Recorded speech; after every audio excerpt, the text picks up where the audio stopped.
Adanna had always dreamed of attending a prestigious all-girls boarding school.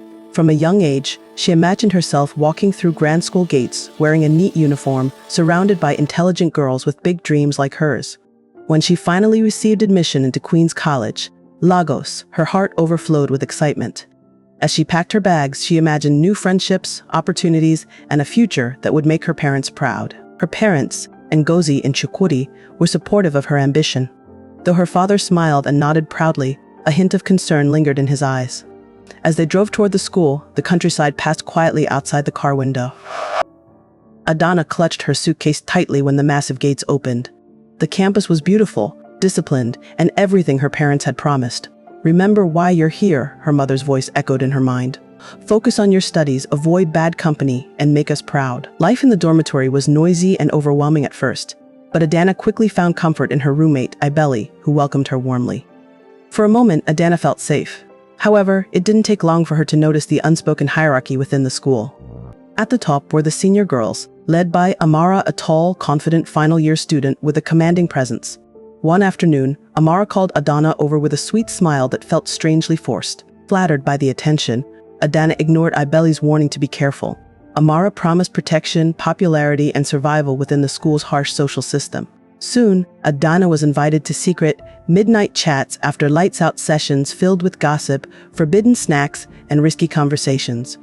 One night, she was offered a drink that tasted odd, followed by uncomfortable questions about relationships and attraction. Though uneasy, Adanna laughed along, desperate to belong. As weeks passed, the midnight chats grew darker. One chilly night in the common room, Amara and her group pressured Adanna into crossing boundaries she didn't fully understand. Surrounded by whispers and laughter, Adanna felt trapped. When Amara leaned in and kissed her, confusion and fear flooded her heart. Though the group celebrated it as a rite of passage, Adanna felt something inside her break. That night, alone in her bunk, tears slid silently down her cheeks. Amara's influence deepened, slowly pulling Adanna away from her studies and her true self. She began lying to her parents, distancing herself from Ibeli, and losing interest in the dreams she once held dear. During midterm break, her mother noticed the change, the silence, the forced smiles, the shadows in her daughter's eyes. Though Adanna insisted everything was fine, her parents sensed something was terribly wrong. Determined to protect her child, Ngozi reached out to the school counselor and learned that other parents had raised similar concerns. Senior girls had been manipulating younger students. Heartbroken, Ngozi confronted Adanna, offering love instead of judgment. That night, Adanna finally opened up to Ibeli, admitting she felt trapped.